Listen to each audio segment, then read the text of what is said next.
Live now?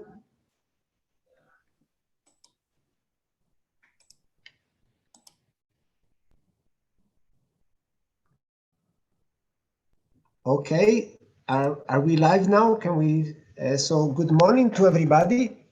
My name is Paolo Bertoldi. I work for the European Commission, a Joint Research Center, and I'm chairing today's session. Unfortunately, the plan chair was not able to join the session because he had death in his family, so I'm replacing him. And without further ado, I would like to introduce the first speaker, which is Dr. Dijun Wang from presenting on behalf also of her co-author Gert de Koning, and she is with Catholic University of Leuven and also Energieville. So the floor is yours, Dijun. Thank you, Paulo. Can I first ask a question? Can you see my slides now? Yes, we can see them on the screen. Perfect. Hello, everyone. Today I'm going to present a paper that I co-author with Gert de Koning. The title is "Can a joint energy and transmission right deliver well-functioning long-term cross-border electricity market in Europe?" So the background of this research comes from observation of the development in electricity sector. Now the decarbonization accelerates in power, and it starts in mobility and in the building sector. The electricity demand will increase significantly, so is the need for cross-border electricity trade. At the same time, at the moment with the energy crisis, there was a high need for price stability for consumers. And the renewable investor would like a stable revenue in the zero subsidy age, and that would also facilitate the bank financing for them. At the same time, the big corporate or the industry consumers can need the green electricity label on their products.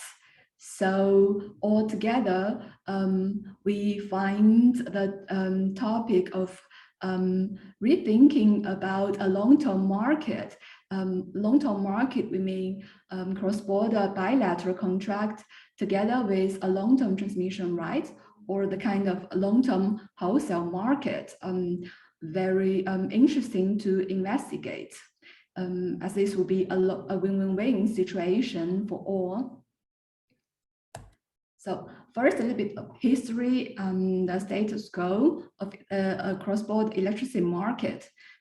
Before the liberalization, the kind of long-term market cross-borders actually exist in the form of long-term priority access on the interconnection capacities for vertically integrated utilities, that they act as a monopoly for importing or exporting. Then the three energy packages put a focus on bundling. So they separate transmission and generation. Afterwards, the long-term priority access has been examined with a critical view by the European institutions. Then the market in Europe today is mainly focused on short-term market with implicit auctioning for interconnection capacity. That means as a market player, you only need to bid in the power exchange without need to match explicitly the interconnection capacity with your energy bid. So when we have a reimagination of the future, what can be desired? As we discussed, there should be a long-term market to complement the short-term market. By long-term, we mean several years ahead of the delivery. That can take the form of bilateral contracts combined with transmission rights, or standard contracts like this exists in wholesale market that includes transmission access implicitly. With transmission rights, there are two types. The first type is a financial transmission right. Financial transmission right gives a market player the hedge against the price differences across two locations, or it can be the physical transmission right that will give hedge against the cost across certain transmission element. These two are both desired by market players that should be made available. At the same time, it's very important to have a multi-settlement system to link with market in different timeframes. For example, if I am a market player that I obtain some transmission rights in the long-term market, then if the next market is Deadhead, I should be paid back according to the Deadhead market price. So my position in the Deadhead market is hedged against the variability. All these desired properties that I talk about are actually included in the joint energy and transmission right auction model proposed by O'Neill and some other authors. So that's a model that we're going to investigate, and we're going to see with such a joint energy and transmission right auction included in the long-term market. Will the zonal market design in Europe deliver the same economic gain as opposed to that of the nodal pricing? So let's take a look at the joint energy and transmission right. Here is the model description. The objective function is to maximize the bid values, and then the second formula is the flow constraint that, well, the dual variable of the flow constraint gives the congestion cost over certain transmission links. And the deltas are the PDDF values, a vector of the transmission right on each transmission element per unit of bit type. The third equation is energy balance constraint. The dual variable of this gives a hub price. So now I'm going to tell you about institutions and the role of institutions in the joint energy and transmission rights envisioned by the authors on the nodal pricing.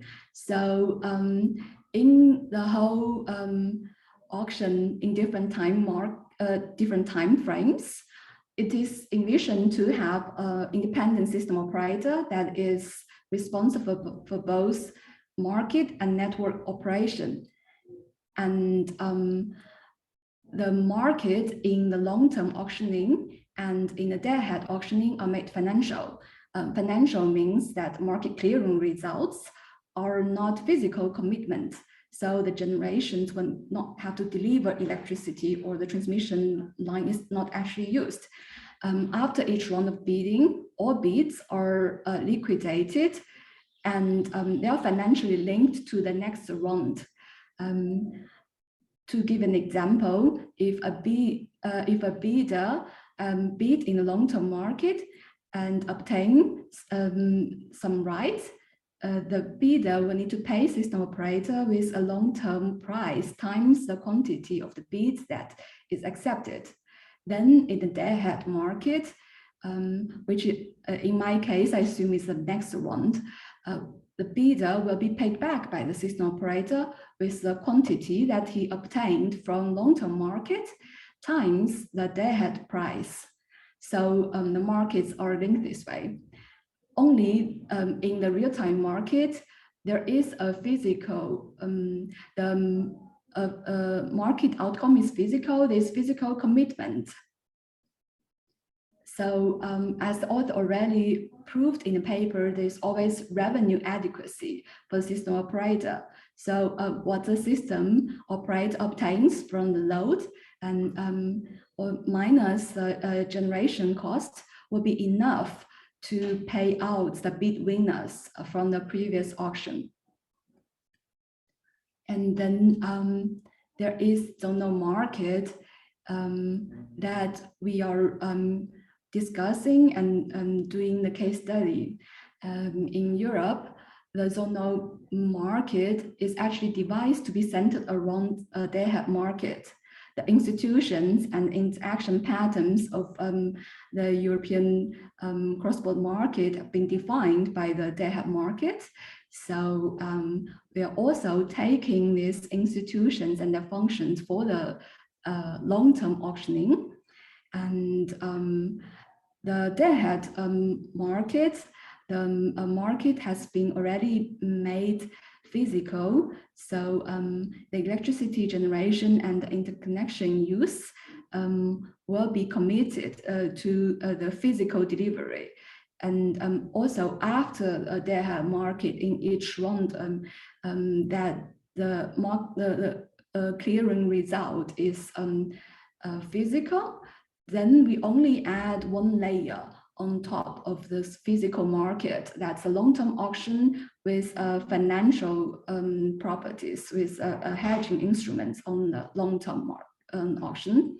So the role of this is the TSOs will anticipate the market clearing result before the market actually opens, and then the TSO try to come up with to calculate a zonal grid model, and then give that to the power exchange.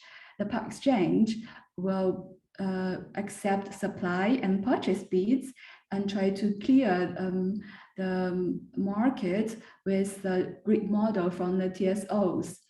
And then the TSOs will collect the accepted bids and try to assess whether it is feasible on the grid. And afterwards, if it's not feasible, then the TSO need to dispatch up and down some resources in order to relieve the congestion.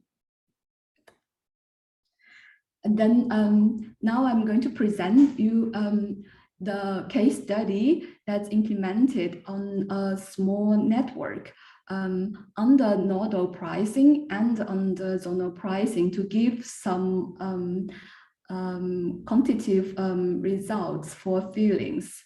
So we have a simple network that has 4 nodes, and each line has exactly the same property.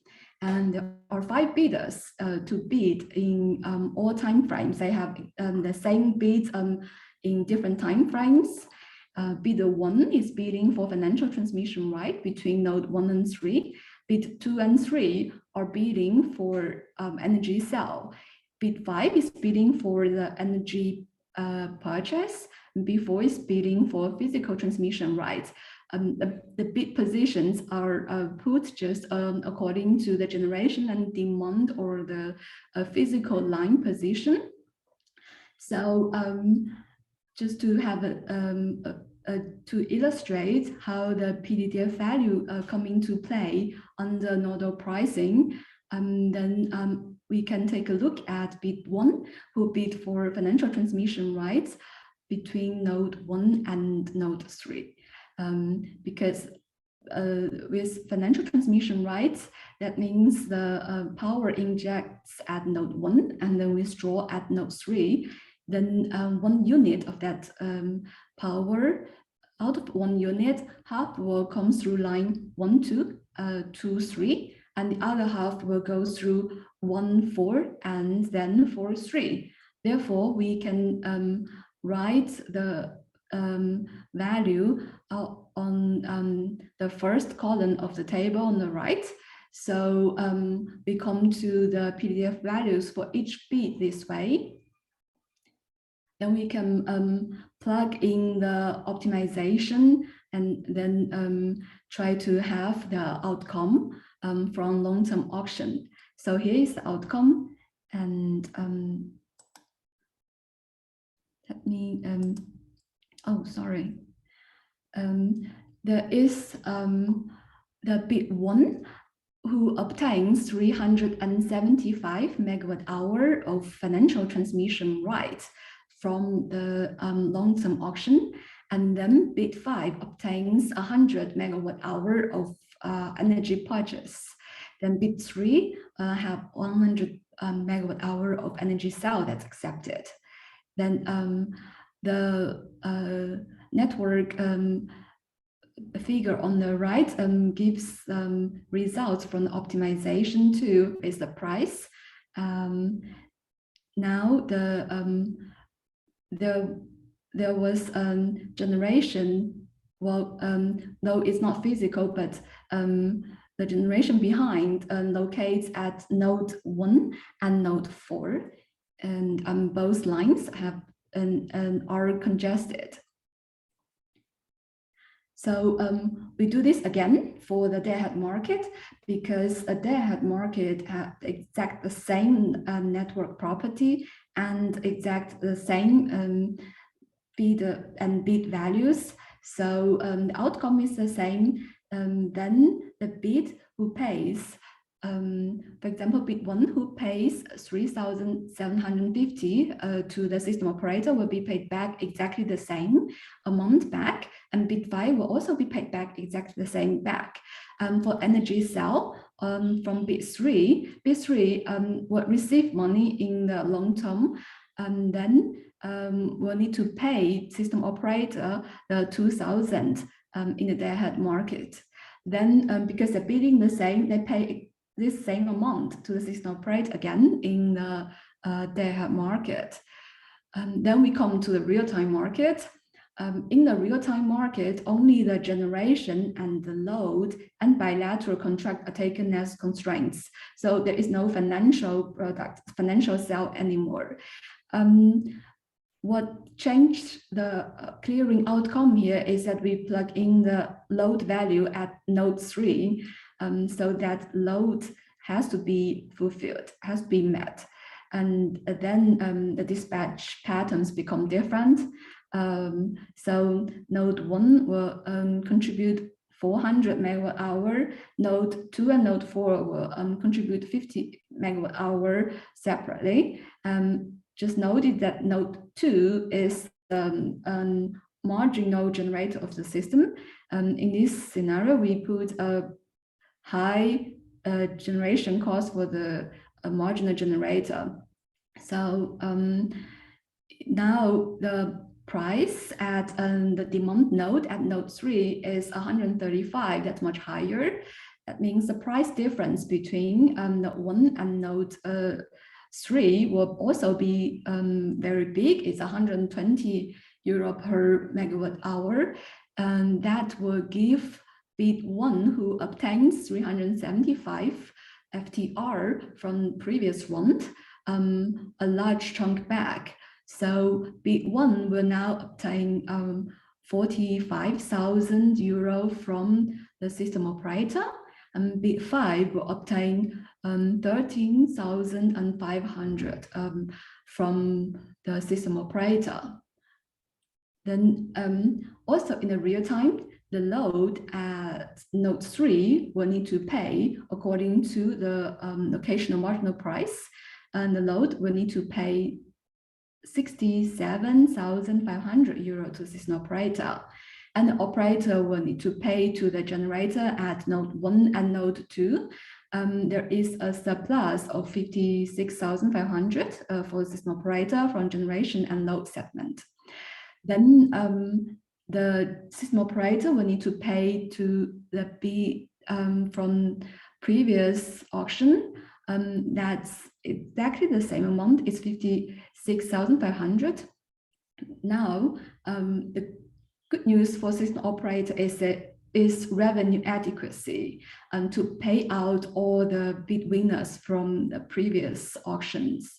Then that means there's no need to collect additional money. There's no need to socialize to grid users. This is a property that is desired for cross-border cooperation in the electricity market. As we can also see from the user perspective, well, if we assume bid 1 who try to get the financial transmission right between node 1 and node 3, and bit 5 we try to buy electricity at node 3, and they're both associated with the demand at node 3. As a grid user, then this user will have a payback of 58,500 in the real-time market together out of the 67,500. So a large chunk of this final payment is hedged, especially in this case with a high electricity price. Altogether, if we look at this user at node 3, who also have is behind bit 1 and bit 5, all the way from long-term market, they have market to real-time market. The total cost, the net cost this user pays will be 15,250 euro. So that is as illustration example and reference case for the nodal pricing. Now it comes to the zonal pricing market. And then the network is separated into two zones with zone west and zone east. There was one interconnection line between zone west and zone east that's likely to be congested. The TSO now has to first come up with a grid model before the market opens. So the TSO has to anticipate the transaction patterns to come up with interzonal grid. In this case, we follow the approach in literature and take into account the very large uncertainties in the long-term time frame. And so we select the worst case scenario to represent the transaction between zone west and zone east, and use that to determine the interzonal PDF. In this example, what can be critical for line 1, most critical for line 1, 2 is the transaction between node 1 and 2. So we use that value. If there is 1 unit of transaction between node 1 and 2, there will be 0.625 megawatt hour of power flows through line 1, 2, and that is the PDDF value on the line 1, 2. And so, and then the rest will come through line 1, 4. This is on column 2 of the table. So we plug in this to come to auctioning results. And the result is shown on the figure below with the price on each zone and the congestion cost on line 1, 2. Under the long-term auction, the bid 1 will now be rewarded 260 megawatt hour of FTR, which is significantly less than the 375 megawatt hour on the nodal pricing. And then bid 5 in this case will get 300 megawatt hour of energy purchase bid accepted. That actually bid 4 will have the 300 energy cell accepted. Then bid 1 and bid 5 have some kind of hedging. Then we come to the Deadhead market coupling. In this time frame, the TSO, who is responsible to construct the grid model, will have updated information about generation, about the possible load. So now the TSO should not use the worst case scenario anymore. And instead that we assume a very simple heuristic methods just to illustrate the progress in the Deadhead market. So we assume now the TSO takes some uncertainty and make the 50% of the transaction between zone west and zone east locate between node 1 and node 2.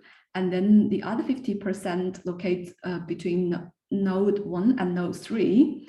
With this information, we can come to the interzonal PDDF again, which is 0.5625, less than the previous round. Then we plug in this value, and then we will have the Deadhead market coupling outcome. So under the Deadhead market, the transaction between Zone West and Zone East is now 289 megawatt hour, and the bid one, who had 260 FTR from the previous round, will now receive 1,300 payment from the system operator, which we can already have a feeling significantly less than the 45,000 euro of bid one under nodal pricing. And then the system operator will need to receive payment from load and unpaid generation, have a surplus of 14,045, and the net payment to the bid winners in the previous round will be 1,300. So the system operator is left with 145 euro surplus, which at this stage is very fine, because the system operator has a revenue adequacy. However, as we discussed before... Excuse me, can you try to conclude, please, because your time is almost over. Yes, I have only one this slide, then it's already finished. Now the system operator will just need to look at the grid feasibility and then try to assess. But line 43 will be congested. Then the system operator will need to dispatch up and down some resources in order to relieve the congestion.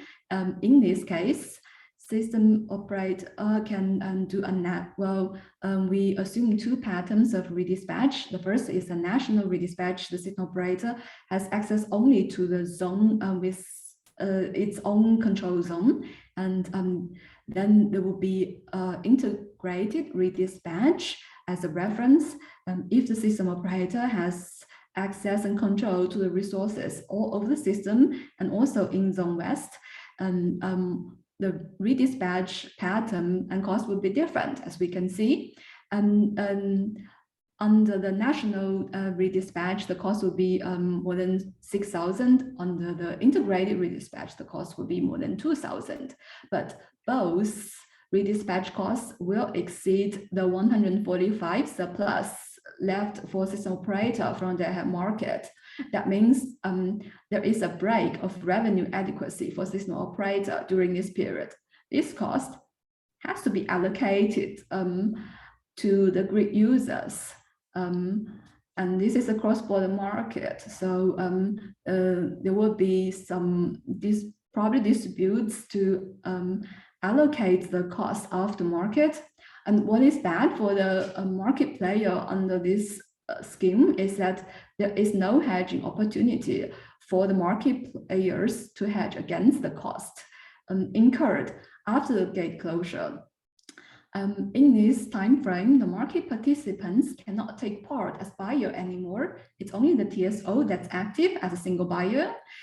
At the same time, what the market participate bought as hedging products are based on a zonal network representation, which does not match the nodal network representation in the redispatch period. So this cost has to be borne by the grid users. Then we actually, when we come to the total cost of the zonal pricing under the national redispatch and under the integrated redispatch. Well, if you can have a integrated redispatch that we argue in a paper, which is very unlikely under the kind of a decentralized national institution settings, then we will have two different total costs for this same user who is behind bid 1 and bid 5. And well, if there is kind of a redispatch coordination, the cost is likely to be between the national redispatch and the national and the integrated redispatch. the cost will be higher than the total cost under nodal pricing. So I did 3 scenarios, which I'm not going to present.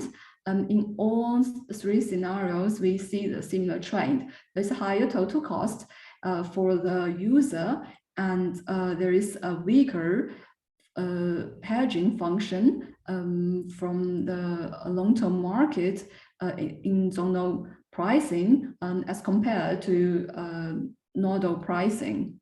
So I'll quickly conclude. To answer our question, can the joint energy and transmission auction deliver a well-functioning long-term market? Yes and no. Yes, it depends on the market design underlying. Then zonal pricing deliver weaker hedging function and higher cost for market participants as compared to the nodal pricing. The reason can be associated with the volume of FTR made possible under zonal pricing is smaller, and there is inconsistency of zonal and nodal network representation in different timeframes, so there is no possibility to hedge against that inconsistency. Our conclusion is that moving towards nodal pricing will be the prerequisite for a development of effective hedging products and successful long-term market. So that is all, and thank you for listening. Thank you very much, Di-Yun, for this very interesting presentation. If there is any question from the audience, can be put in the function Q&A at the bottom of your screen, and then Di-Yun can reply to you during the session, because, by the way, I don't see any question yet. So if you have any question, write it in the Q&A, and the presenter will reply to you. Having said that, time is late, so I would like now to move to the second presentation, which is given by Dr. Corinne Meta-Vermesen. Yes, hi. Hello, everyone. Thank you, Mr. Botoldi. Yes, and I'm trying to share the screen. Can you all see my screen? Yes, we can see it. Very Perfect. well. Thank you. So just to introduce myself a little bit, I'm starting a PhD right now with Dauphine University, and especially the climate economics chair. So I'm going to present you our work on the characterization of a new policy tool, the Carbon Contract for Difference, called CCFD, and applied to the development of low-carbon hydrogen in Europe. This work has been co-written with Corinne Chaton.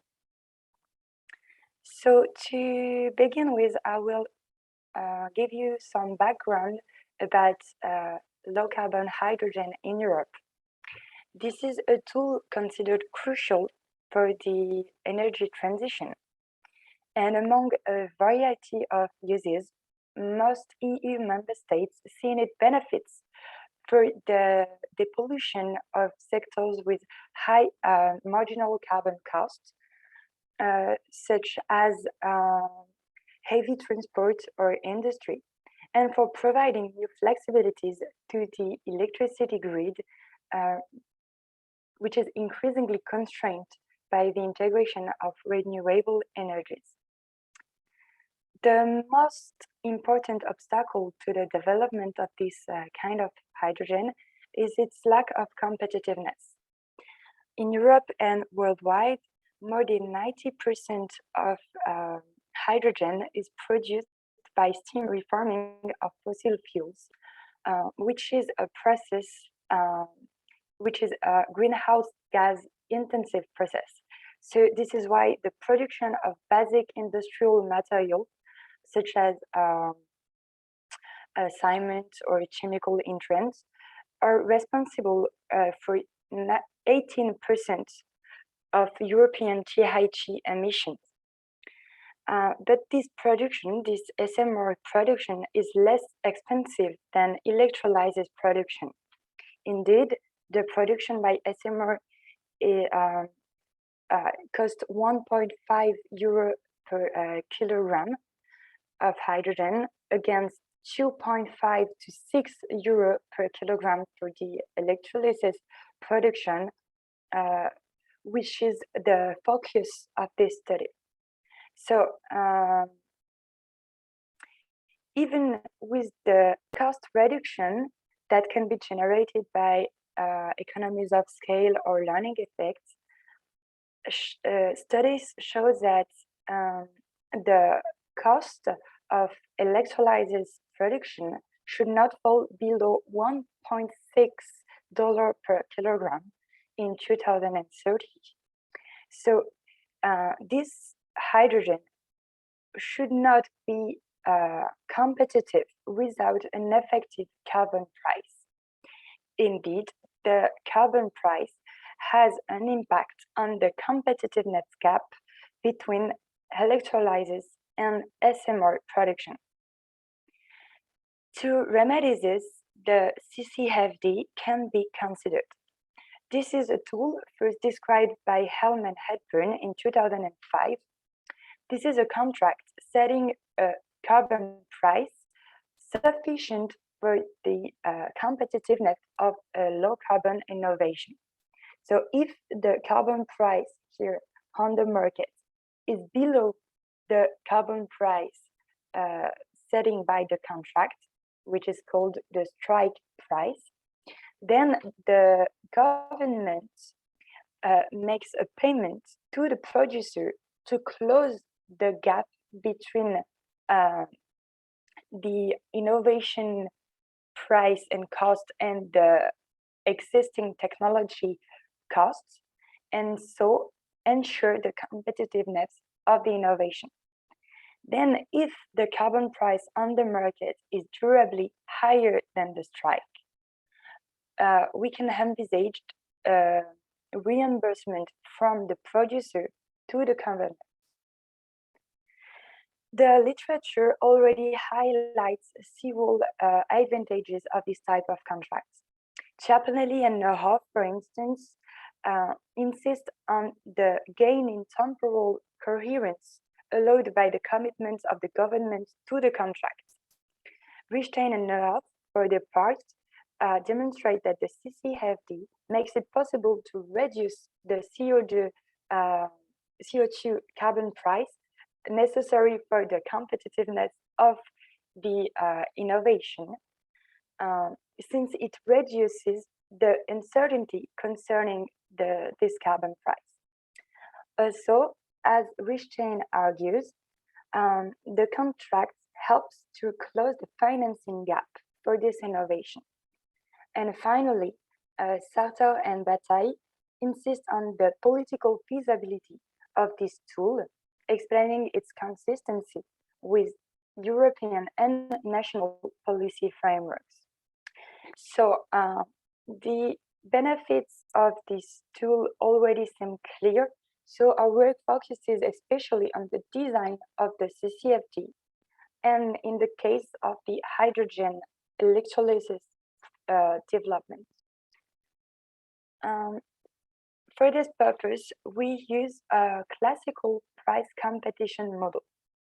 This allows us to reduce the problem to a simple comparison of the marginal costs of the two technologies. Indeed, we not CE the cost, the marginal cost of hydrogen by electrolysis, and CS the marginal cost of that by steam reforming. In the hypothesis of a Bertrand competition with two groups of producers in inter and intra-group competition, we can resolve a Nash equilibrium, and then we obtain that as long as CS is lower than CE, then the price of hydrogen does not allow the producers by electrolysis to be profitable. In this case, low carbon hydrogen is not profitable. To specify the marginal cost of the two technologies, we used a cost function of the form intrant price by yield, input yield. To take into account the cost of carbon, we had a particle to the marginal cost function of the steam reforming production, which is emission factor, ES, by carbon price on the market, sigma. For electrolysis here, the impact of the carbon price is more subtle because it is driven by the price of electricity. So you can see it on equation 4. There is a first and direct impact of sigma, P1, which is caused by the integration of the pollution cost. But there is another impact, which is this time negative, due to the adaptation of the electricity fleets to the carbon price. So in total, the marginal cost of electrolysis depends also on the carbon and the gas price, as does the steam reforming cost. To be as close as possible to the current design of the emission market, we have taken into account 2 possible state aids. The first one, the offsetting of indirect carbon costs, is an aid that could be considered for electrolysis hydrogen producers. Noted key, it would decrease the indirect cost of carbon carried by the electricity price. The second subsidy considered is the free allocations of emission permits. This concerns steam reforming producers and allows them to reduce their emission costs thanks to what we model as A, which is a subsidiary, a unitary subsidy. So using these specifications of marginal cost, we define the contracts, strike and payments, which are the 2 characteristics we focus on in this study. So to begin with, the strike is the set of solution in sigma. So sigma is again the carbon price, allowing to equalize the marginal cost of the 2 technologies.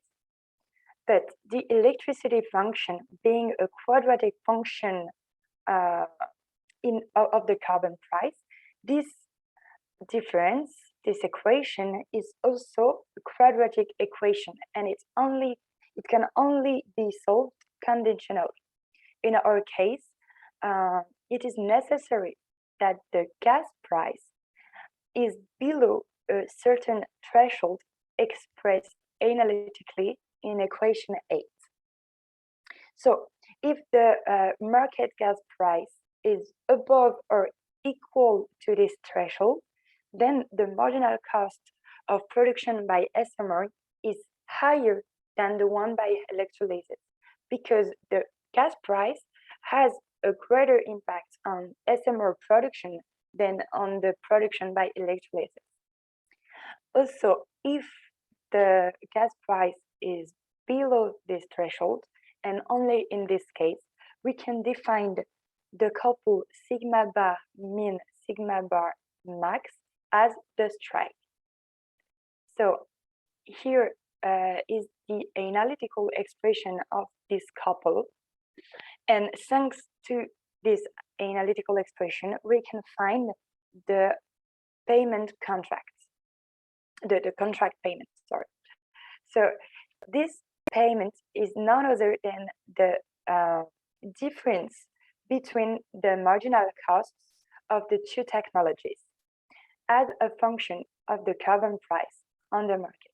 So equation 14 gives us the analytical expression of this payment. So now, and thanks to these 2 analytical expression of the strike and the payments, and data from the Energy Market Observatory from the French Energy Regulatory Commission, we determine the French and German CCFDs. The first step here is to estimate the electricity price function. So as you can see, the impact of the carbon price, the direct impact of this carbon price is the same in the two countries, while the indirect impact of the carbon price and the impact of the gas price differ between the two regions. With this estimation of the electricity price function, and so with this estimation, we set also the parameters of the model. So we choose strong assumption for the efficiency of the SMR technologies and weak assumptions for the electrolysis efficiency. So here we analyze the production cost of the two technologies.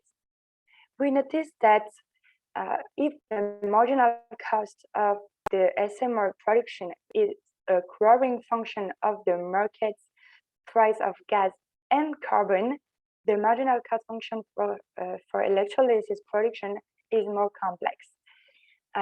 This is an increasing function of the gas price, yes, but this is a quadratic function of the carbon price. This is why the blue curve, which represents the electrolysis marginal cost for a carbon price of 10 euro per ton, is between the orange curve for a carbon price of 20 and the green curve for a carbon price of 30 euro per ton. So to refine this analysis, we can compare the production cost of the two technologies in a same area. So in the German case here, we notice that there is a market carbon price for which the production by electrolysis is less expensive than the one by SMR, whatever the gas price. So the same observation can be made in the French case. This gives us the intuition of the strike. If now we compare the marginal cost of electrolysis and the difference of the cost in the two countries, we can see that the carbon price has an impact on the competitiveness gap between the two regions. For instance, if we choose a carbon price of 30, so the green curve, and a gas price of 10, then the French production is less expensive than the German one. If now we have a carbon cost of 20 and the same gas price, the German production is the cheapest. Therefore, we can study more precisely the characteristics of the German and the French strike. So just to remember, the strike is the couple of price that equalizes the marginal cost between the two technologies. So here are the two curves for the German case in red and green and the French case in orange and blue. And at the top, we can see the sigma max, and at the bottom, the sigma min. So we notice that the French strike curve is further away from the y-axis than the German curve. And this area here between the strike curve and the y-axis represents the payment area.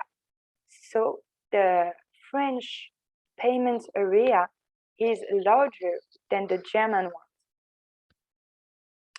Here is the the same another representation of the same phenomenon. These curves represent the payment for several levels of the gas price. And so we can see that the curve are higher for the French case than for the German case. Finally, in a rather intuitive way, we can see in both countries, so here the German case and the French case, that the free allocation of emission permits have an upward impact on the strike and therefore on the payments, while the offsetting of indirect carbon cost has a downward impact on the strike and on the payment. To conclude, this is the first model on the characterization of CFDs and for the development of low carbon hydrogen. We demonstrate in a general point of view that the definition of the strike can be more complex than just one price equalizing the marginal costs.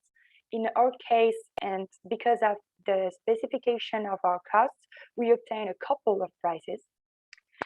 The second conclusion is that we have to, in the characterization of the CCFD, we have to take into account the cost of entrance, and especially in the hydrogen case, there is a threshold gas price above which the CCFD is ineffective. For the electricity point of view, the CCFD should be characterized according to the region's electricity please, due to the impact of the carbon price on the electricity function. And finally, the additional aid to the emission markets impacts the characterization of the CCFDs, but do not discredit the implementation of this tool. To go further, we would like to do a multi-period model to consider the whole business plan from the investment to the revenue. This will allow us to take into account the uncertainty and the risk coverage from the producer point of view. And another possibility is to study the allocation methods and to compare the actioning methods and selection by projects. Thanks a lot for your attention. My presentation is over, and feel free to ask any question.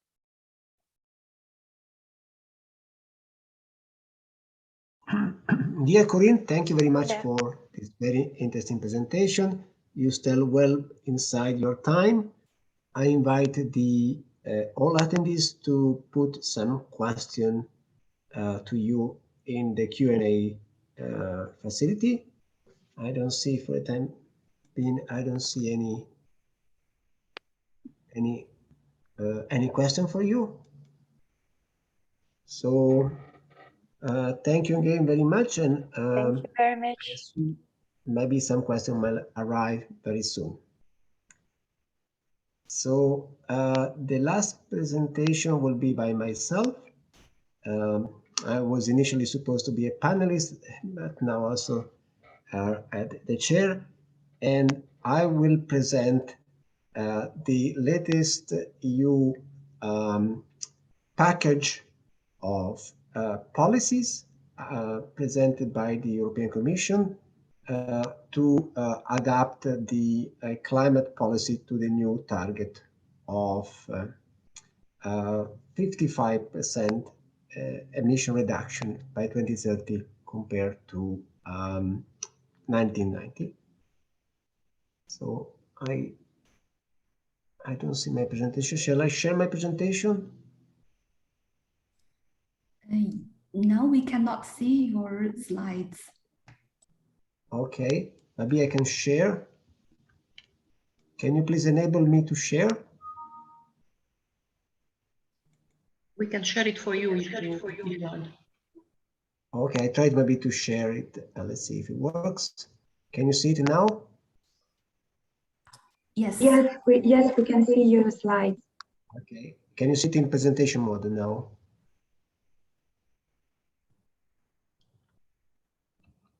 Okay, can you see slide number 2 now? No, your screen is blocked. I think you have to start the slideshow. Yeah, I started it, but okay, maybe I do like this. Now can you see slide number 2? Yes, now we can see slide number 2. Sorry, when I go to, okay, so I hope it's big enough, or maybe I can. Okay, so this to start to give you some data. Basically, the previous target at 2020, set at 20%, was largely achieved, minus 30%, 31%. Of course, the COVID pandemic in 2020 helped to achieve this target because the energy consumption was reduced. 2020 was a very positive also year for renewables because in electricity production was the first source, covering 38% of total EU electricity production, so more than fossil fuels, just a little more, and nuclear. While in overall energy was reached about 22%. Overall energy means also renewables for non-electricity usage like heating and cooling. The energy consumption in 2019 was a bit lower than 2018, but not yet the target of minus 20%. And of course, 2020 was a special year, so I'm not included here.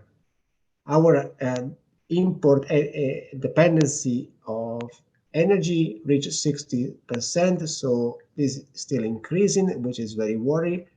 Energy poverty also is in the increase, and this was even bigger during the COVID crisis. And of course, we know energy prices now have come back to a very high level. Already in 2020, the European Commission presented a climate target plan where it showed that minus 55 by 2030 is, first of all, feasible, is needed to achieve climate neutrality at 2050, and of course require more efforts in all sectors. You can see on the right hand side the additional investment in the different sectors. So blue is the historic one, gray is the one with the targets minus 40, and the green is the additional to reach minus 55. So the package presented by the Commission in July this year, so these are all proposals which have to be discussed with the European Council and Parliament before they become a European law. Is a wide range of different proposals targeted different sectors, but the common denominator is that everything that is proposed shall contribute to the change that is needed in a fair, cost-efficient, and competitive way. So it means our industry must remain competitive, it must minimize cost, and must not impact disproportionately any group of citizens or companies. So in particular, the energy poor people should not be impacted. And this should also strengthen the position of the EU as the leading bloc in the international climate negotiation, as, for example, take place at COP. So different instruments are proposed, from pricing, from ETS and carbon border adjustment mechanism, or taxation, to target for renewable, for energy efficiency, the effort sharing target for non-ETS sectors, to technical rules, for example, for cars or for fuels. And what is very important that the interconnection and the overlapping and the reinforcement has been well studied in such a way that there is no basically any policy that counteract any other policy, but all the policy work together to bring us to the minus 25%, minus 55%. So the first one, that slide, is now digging a bit into the details of the different proposal. is reinforcement of the existing ETS. You know, the ETS was introduced in 2005 and has been growing in terms of stringency and also reduction of free allowances. The proposal call for an increase of 18 percentage point for the ETS target by 2030, so a reduction basically of the allowances going from minus 43 to minus 61, so much more stringent. Remove free allowances from aviation. The market stability reserve is a very important mechanism to maintain the allowance price above a certain level, but basically by withdrawing permanently some allowances if there are too many, and so avoiding low prices. And now also include the maritime transport as well as aviation. There will be also a new ETS covering the road transportation, so vehicles, cars, and trucks, and the building, and possibly start at 2025 with emission reduction of 43% by 2030. The effort sharing regulation has also increased its ambition. This is for the non-ETS sectors, so this goes from minus 29 to minus 40, with a differentiated target for each member state. And will continue to cover road transportation, the building sector, even if they are now included in ETS. LULUCs are also being reinforced to give more incentive to grow and improve natural carbon sinks, to increase the net carbon removals in all member states, and to achieve carbon neutrality in these sectors, so land use, forestry, and agricultural sector. For the transportation sectors, as you know, there is a directive or now a regulation for the CO2 emission of vehicles, light-duty vehicles, which is currently set at 95 grams per kilometers as a fleet target. These have been reduced to take into account the increased share of electric vehicles, and also push manufacturers to introduce more and more electric vehicles in their fleet and their cells. And of course, if each manufacturer will not reach the target, they have to pay a fine for each vehicles that is sold above the threshold. There is also a provision for alternative fuels infrastructure regulation, and also measures for decarbonize the aviation and the maritime fuels, in particular with biomass or other low carbon solutions. There is a revision of the Energy Taxation Directive, basically taking away incentive from fossil fuels and moving them to clean technologies, very in line with the previous presentations. And of course, this new mechanism to avoid that high carbon prices or cost of carbon policy in the EU will make our industry less competitive in the global markets. So basically, the carbon border adjustment will recognize that if products are imported from countries which do not have a similar carbon price as ours, they will have to pay a border tax to adjust their price to compare it with what we have now in the EU. So a very important measures to protect our industry that has to pay either to a carbon tax or to investment in reduction of emission, for example, if they participate in ETS. And of course, this is a proposal, and I know also has raised a lot of criticism from other trading partners, like especially China and others. As I said before, most probably our energy price will increase because we are aiming for a higher carbon price due both to the impact of ETS. So a new social climate fund is set up, in particular to support the household in energy poverty, and basically will recycle the revenue of ETS allowances and will provide this finance mainly for renewable energy and energy efficiency in end-use sectors. A focus on the energy efficiency side, where the part of the package was the recast of the Energy Efficiency Directive. So a directive which was adopted for the first time in 2012 to basically have all member states to do equal effort to reach the 20% target of 2020, which was just reached because of COVID, otherwise would have not been achieved, showing how it is hard to work on energy savings on the demand side, because it implies the decision of millions of citizens when they buy a house, when they buy a car, when they decide if to drive a car or take a public transport. So it needs a lot of support, financial support, information, and hard regulation. In fact, it's complemented by eco-design and energy labeling, which are two directives for making our efficient our equipment more efficient, like for example refrigerators, televisions, boilers, and also as the energy labeling, which will guide the consumer to the most efficient one when they are in shops.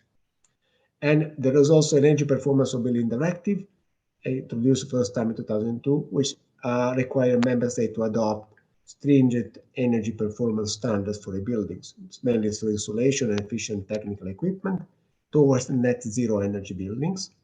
And this will be amended today. Today, the Commission will propose an amendment of this directive to make it also more stringent and help in reaching the new 2030 target.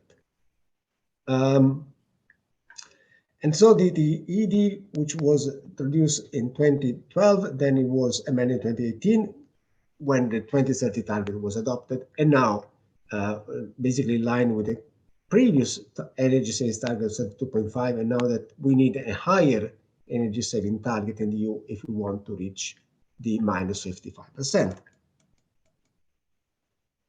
Is a very comprehensive directive looking at all sectors, building, industry, transport, energy production, and also has some cross-sectoral requirement, like for example, putting an obligation on the energy suppliers to deliver energy efficiency to their client, as happened, for example, already in France and in Italy with the white certificates, but also measures on metering and billing, and information also to set up a market for energy efficiency.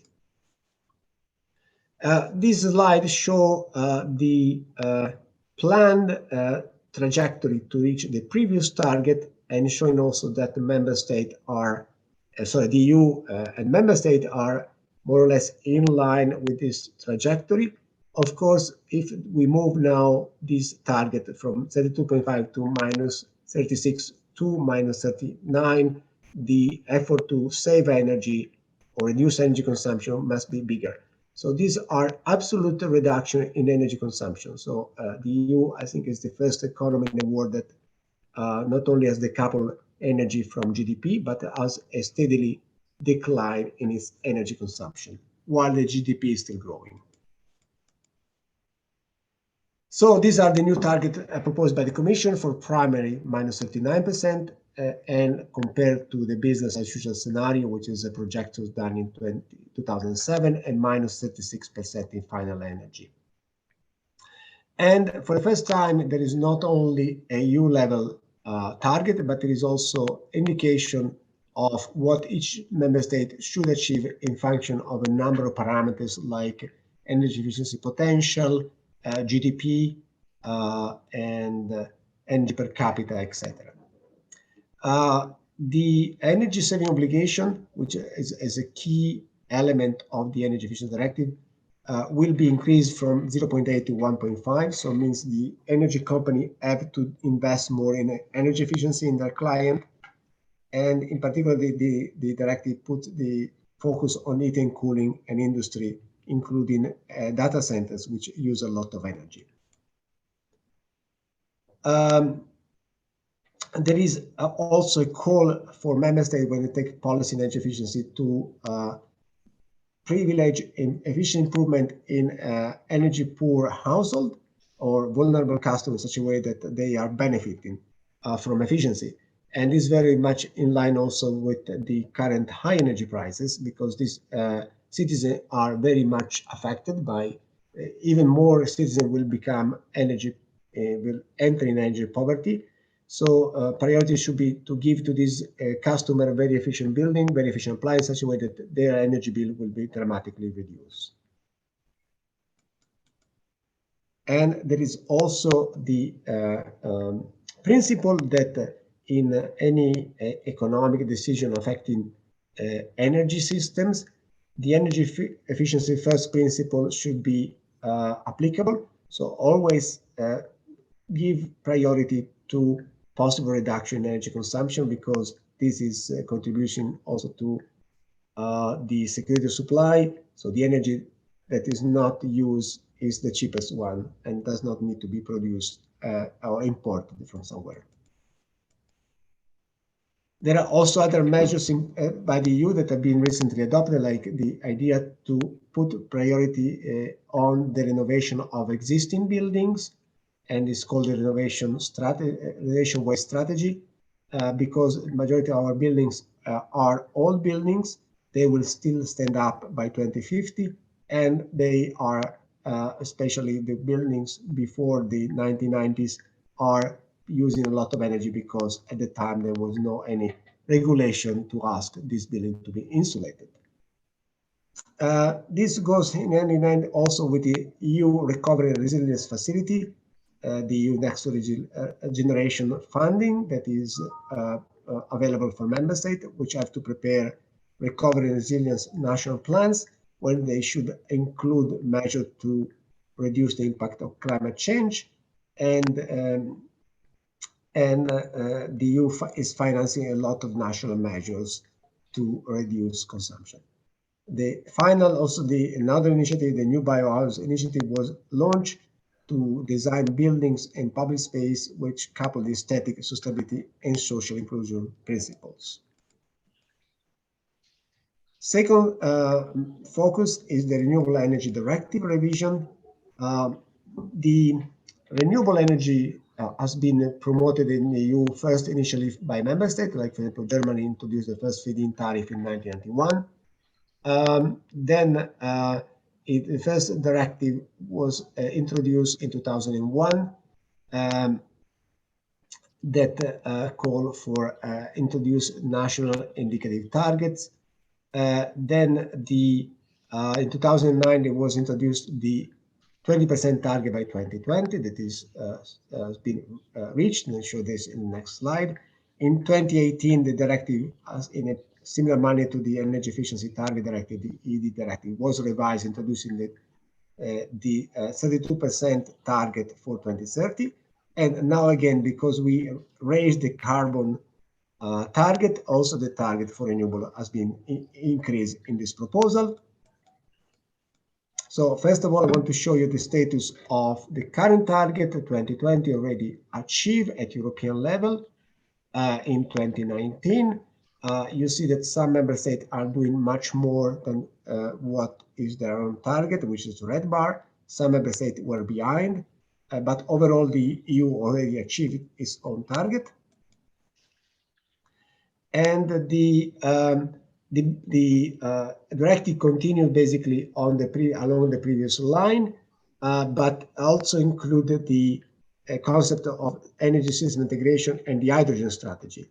And this is very much linked with the previous presentation, basically hoping that the hydrogen is generated with renewables and will become an important way to bring the decarbonization in hard to decarbonize sectors, as was indicated before, like such as industry or heavy duty trucks, vehicles, whereby the decarbonization of electricity will be used for the other sectors like building and light duty vehicles, and is already progressing very well, as it's seen. So the new target for renewables is set now at -40, so a substantial increase from -32. Sorry, it's not. It's positive from from plus 32 as share of renewables in total energy consumption up to 40%, with a number of new measures. So we're looking again, as I said, electrification, the promotion of low carbon fuels, the famous biofuels, for example, for the transportation, blending normal fuels, and the hydrogen for special usage. So this is basically the share of and the change of the target, the share of renewable energy in overall energy consumption, up now to set up 40%. And there is always a EU binding target as for energy savings, but member states have to do their own contribution with an indicative formula which calculates each member state contribution. Sorry, I went the wrong way. So, as I said, the focus is on electrification, so a number of measures to foster the electrification, in particular the transport. So, for example, strong incentive for renewable energy in transportation, so a credit mechanism, and also the integration of electrical vehicles in the electricity system and their batteries with real signals and information. On the other side is the renewable fuels and hydrogen strategies, which have a sub-target for transport and industry, and should also included in this certification and database of renewable fuels, which will include also the hydrogen. Very quickly to the concluding remarks. So this is a very complex package containing many different policy in different sectors and different type of policy instrument, covering all the sector of the economy. The package has been very well studied, and basically each policy is needed and contributes to achieve the target. There is no overlapping, there is no, let's say, one policy impacting negative to another, but is a coherent package of policies. Energy efficiency, which will reduce the overall energy demand, and renewable energy are key policy areas for the decarbonization of the EU economies. And the particular renewable energy is going also to integrate the hydrogen strategy. Both the energy efficiency and renewable energies contribute to the security energy supply, in the sense that we reduce our energy demand on one side, and on the other side, we add to the EU own generation. So we'll reduce the need to import energy, given the high energy dependence, in particular natural gas. So if we electrify our buildings and use heat pump, we avoid using gas boiler, for example, and this will reduce the need to import gas from third country like Russia or the other places. And this can help, of course, to mitigate the current very high energy prices. Energy efficiency in particular is very much also helping in reducing the energy poverty crisis that we're facing out, in particular in families, which has been aggravated by the current energy prices and the COVID crisis, because many citizens have lost their job, and this has impacted their ability to pay for the energy bill. In particular, energy efficiency as well, renewable also create a lot of local jobs, for example, for the renovation of existing buildings. And they will receive particular attention and financing under the national resilience and recovery plans. Basically, we can conclude that energy efficiency and renewable are fully aligned with the green goal of decarbonization of the economy at 2050, and to create a more prosperous society, which should include all our citizens and leaving no one behind. And with this, I've concluded my presentation. I thank you very much. And I go back now and stop sharing. If I can, stop sharing. And okay, so we have still a few minutes to conclude our session. We started a bit late. The foreseen time was 1:20 p.m. and now we are exactly the time. I see there is a question in the Q&A section. Yes, there are costs used to evaluate cost assessment behind these proposals. Whenever the Commission will prepare a legislative proposal, there is an impact assessment which shows the cost of the different mechanisms. So there is an impact assessment for the proposal on ETS, on, for example, fuel economy standard for vehicles, of renewables, of energy efficiency. And all these impact assessments have been published in the Commission website under the Green Deal web page where this proposal is presented. I hope I have answered this question from the audience. And Paula, I have a question to ask you directly. Okay, please do go ahead. I find it very interesting that you put such a focus on energy poverty and also energy efficiency.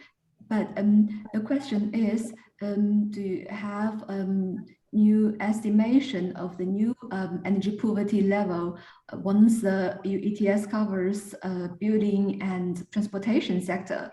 Would that I'm sure it's more than 31 million, but do you have estimation what is the scale and what is the needed investment aid for the people who enter energy poverty? Yes, the cost has been assessed. Of course, whenever you set an ETS, you don't know ex ante the likely cost because it's the market to set that. But there are estimated different, and basically for end user, it will be translating in as a carbon pricing, because of course they don't participate in the market buying and selling allowance, but mostly they see it as an additional price on their fossil fuels consumption, being electricity or natural gas or oil. And efficiency will in fact reduce this cost, and so the balance should be positive. But to do efficiency, they need help with financing in particular, and so there is a lot of attention to financial mechanism to help household to renovate the buildings insulated at the national, at EU level. Let's say also the current EU Next Generation budget, which is huge, is over 700 billion euros. And member states prepare plans where they show how to invest this money that comes from the EU, in particular for renovation of buildings, and with the aim of reducing fuel poverty. I hope I have answered your question. Yes, I now have a feeling of the numbers that's going to be devoted to help energy poverty. Thank you very much for your answer. Yeah, the numbers are in the impact assessment. I don't have this number now with me in my head. There are so many numbers that, but yes, certainly can be found, as I say, in the impact assessment to the value proposal. And are you going to share your slides afterwards? But also probably this is for organize. Can we get the slides from the conference later? It's a question for the secretary. I will send them. I already sent my presentation to the secretariat of organizing the conference, and I hope they will organize sharing and posting the slides on the website. But if you need them urgently, I can send it to you by email. Okay, if not, then I'll write an email and then ask you for the slides. But thank you for the interesting presentation. Thank you to all of you. I would like to thank the audience that stayed with us for this session, even over the lunch period. I would like to thank the two author presenters and myself as the third one. excellent presentation covering different aspects of the energy transition, but all very important. And I would like to conclude this session again, thanking all of you and invite you to follow other sessions during this very interesting conference. So have a nice rest of the day and enjoy lunch, and join again the conference later on for the afternoon session. Bye to everybody. Thank you. Bye. Thank you Bye. so much.